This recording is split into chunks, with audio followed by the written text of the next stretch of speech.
Friends, ఎక్సెల్‌లో మనం shortcut use చేసి డేటాని ఎంటర్ చేయొచ్చు. ఎలానో చూద్దాం. ఫస్ట్ నేను ID number, name and address ఈ 3 ఫీల్డ్స్‌ని సెలెక్ట్ చేస్తున్నాను. సెలెక్ట్ చేసి షార్ట్‌కట్ యూజ్ చేస్తున్నాను. Alt plus D plus O plus enter click చేయగానే మనకి ఇక్కడ డైలాగ్ బాక్స్ ఓపెన్ అవుతుంది. సో, అక్కడ ID number 1, name Lakshmikant, address Hyderabad,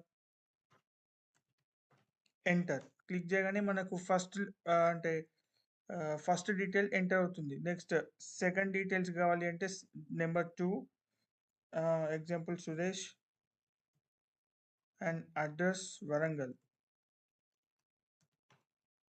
మనకు సెకండ్ మెంబర్ అడ్రస్ కూడా ఎంటర్ అయిపోయింది. సో, ఇలా మనం ఎన్ నెంబర్ ఆఫ్ డీటెయిల్స్‌ని ఎంటర్ చేసుకోవచ్చు యూజింగ్ షార్ట్ కట్స్.